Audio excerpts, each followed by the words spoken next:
Welcome back to the TheSlamDuncan YouTube channel. I am currently recording this video Monday, April 13th. So you guys are going to see this video on Tuesday, but I'm going to be talking about what has happened today on Monday, April 13th. But today we have some humongous news from the Chicago Bulls. They have made it officially, they made it official that Arturas Karnisovas is now the new Executive Vice President of Basketball Operations for the Chicago Bulls.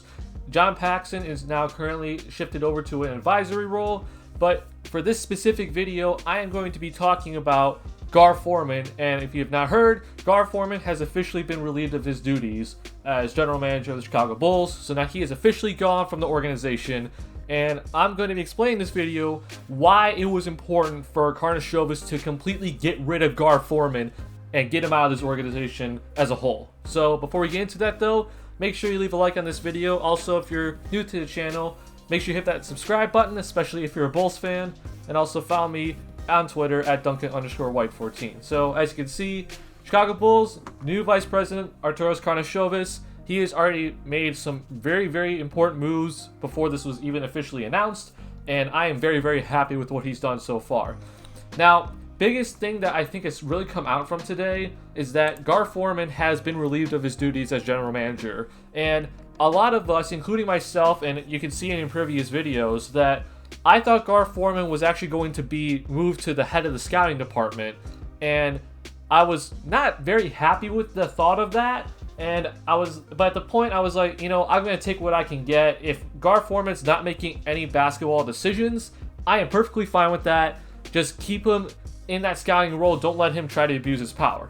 But we got even better news today, in my opinion, that Gar Forman is completely gone from the organization, as Casey Johnson reported that Karnisovas and Forman, they had different philosophies and different views with the team, so therefore Karnisovas is officially in charge, so he got to get rid of Gar Forman. Now, most of the Bulls fans were very, very happy with this information. It was just amazing to hear that Forman is gone, and Paxson is now not going to have any sort of role at all making the basketball decisions for this team. But big thing is that Forman is not going to have any sort of say with what the Bulls do from here on out. But there are some Bulls fans that actually saw it. They were saying, like, why did we get rid of Forman? Like, this is actually a terrible move, and because we should have moved Forman to the scouting department, because the Bulls have done such a great job scouting guys in the past couple of years and even before that. Well, let me put it this way. For you Bulls fans to say that Forman has done a very good job scouting in the past decade, you're wrong, because this is where people get really confused. I'm even going to call out a really big basketball YouTuber right now, in Rusty Buckets. So Rusty Buckets even came out and said that he is very upset and not really happy about the fact that Gar Forman is officially gone from the Chicago Bulls. And he's basically saying, like, stop making this such a big deal. This really has absolutely no influence or no significance whatsoever. And he's saying that a lot of what should be blamed for this Bulls organization should be placed on Paxson. And I agree with that. But he's saying that Forman should be placed into the scouting role because he has done one good thing in his job, and that's scouting, and he's done a consistently good job. Well, he even goes on to keep saying that, well, Forman did such a good job with Kobe, which he's not the biggest fan of Kobe, but a lot of Bulls fans love Kobe, which is true. They drafted Gafford as well, which Gafford, I think, is turning into a pretty solid player. But he also was talking about how the Bulls in the last 2 years did actually something really, really good with their drafting, and that's drafting Larry Markkinen and Wendell Carter Jr. Now, what I want to get into with why I think Forman needs to go completely out of this organization is because that even if, let's say, he was shoved into a scouting role, Karnisovas and him have different philosophies with what this team wants to do moving forward. And Karnisovas is going to be looking at specific guys for, in his own mind, he doesn't want someone else who's scouting those guys to have a different mindset, so that when they get the scouting reports for the draft, you know, in the future, their ideas are going to conflict, and Forman would have probably scouted guys more to his liking instead of scouting guys that Karnisovas is actually wanting him to scout. So that's number one. But number two, with what Rusty Buckets has said in his tweets, this is actually not true if you really think about it. Let's go back to the 2017 NBA draft that I pulled up here. So this was a very odd draft because Markelle Fultz was the number 1 overall pick. Lonzo Ball was number 2. Lauri Markkanen was the 7th overall pick, but let's remember that this was from the Jimmy Butler trade. So Jimmy Butler was traded to the Timberwolves for the number 7 overall pick, which turned into Markkanen, for Zach LaVine and Chris Dunn. Now, with Markkanen, I've even put out a video saying that Markkanen, he actually may not end up being an all-star just due to the fact of his mentality, that he just had that killer mentality.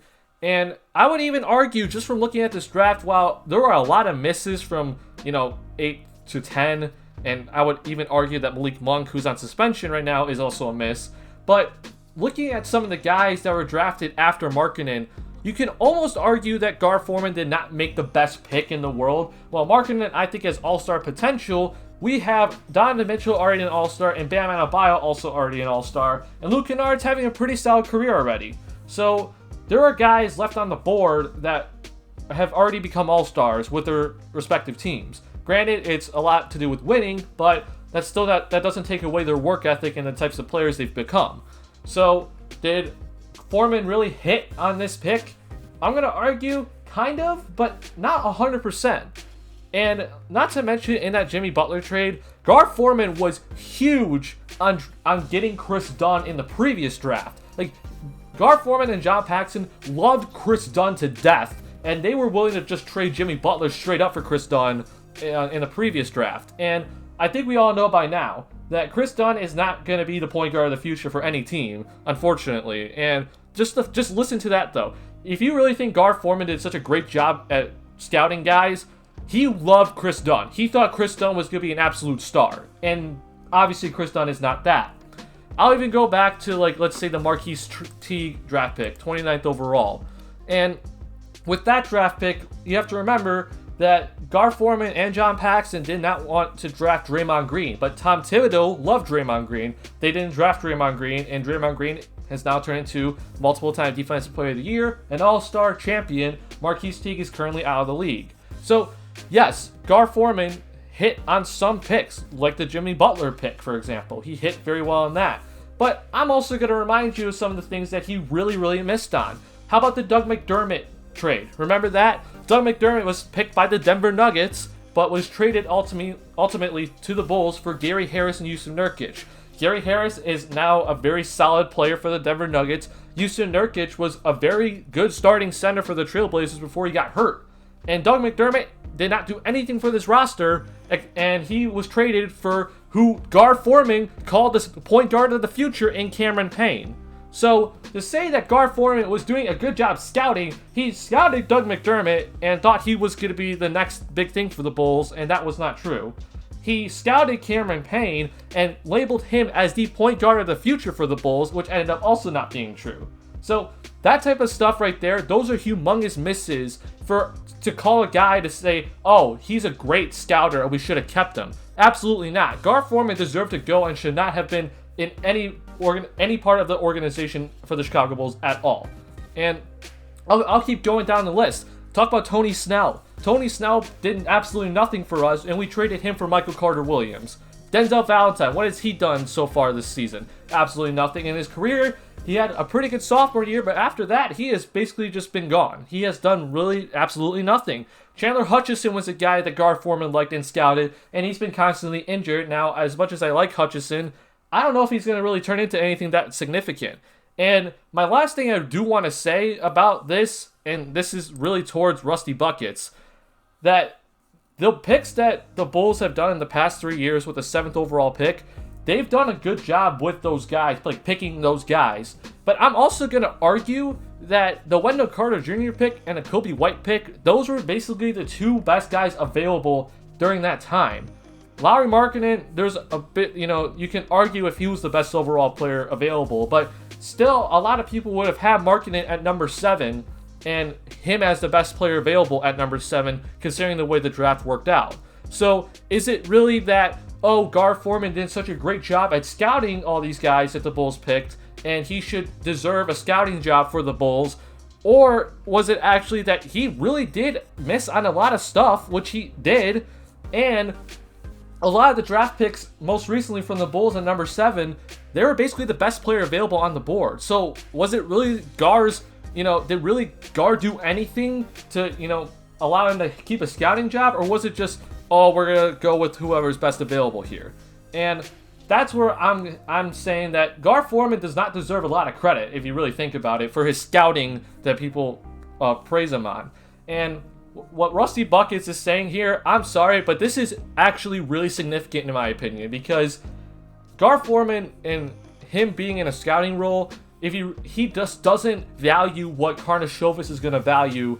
And if anything, I'm going to believe in Karnisovas because he's the guy that went after Jokic, went after Monte Morris, went after Jamal Murray, and picked Michael Porter Jr. and all those guys, and he has done such a good job by scouting other guys within the league, which Gar Forman did not do very well, and trading for those guys or getting those guys, hence Paul Millsap, hence Jeremy Grant.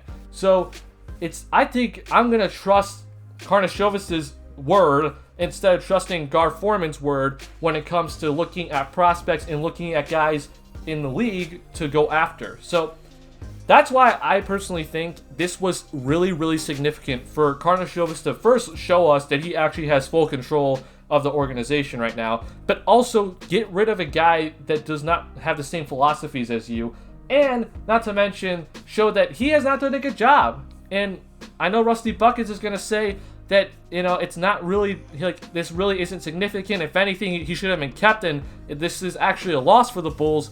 I think personally this is a humongous upgrade for the Bulls, just the fact that he's gone, because if anything, this shows that he is no longer part of the organization. And there have been so many people that have said, especially free agents, that they weren't going to come to the Bulls just due to the fact that Gar Forman was in charge of in charge of running some of the basketball operations. And that just was a complete turnoff to a bunch of free agents, because they're thinking, I don't want to play for this guy because look at what he did to Jimmy Butler. Look what he did to Dwayne Wade. And there's just there's a bunch of conflicts between him and the players that this, if anything, it rebrands the Chicago Bulls, showing that they are not sticking to what they were in the past decade. And this shows that this is a complete reset of an era for the Chicago Bulls. And that's why, if anything else, you could argue if Gar was a good scout or not. If anything, this shows that this is a new era under Karnisovas for the Chicago Bulls, and it's extremely important to have that image out to the star players, especially come 2021 free agency. So that's all I got for you guys for this video on why Gar Forman, it was important for Gar Forman to be fired and completely gone from this organization. If you like this video, make sure you leave a like on the video. Also, if you're new to the channel, especially if you're a Bulls fan, make sure you hit that subscribe button. I also have some big plans coming out for you guys for my channel, so definitely be ready for that type of stuff, hopefully this week. And also follow me on Twitter at Duncan_White14, and also check out my previous video on why the Chicago Bulls have to be very, very careful with Larry Markkinen. But before you do that, leave in the comment section down below if you think firing Gar Forman was a good move or a bad move by Karnisovas.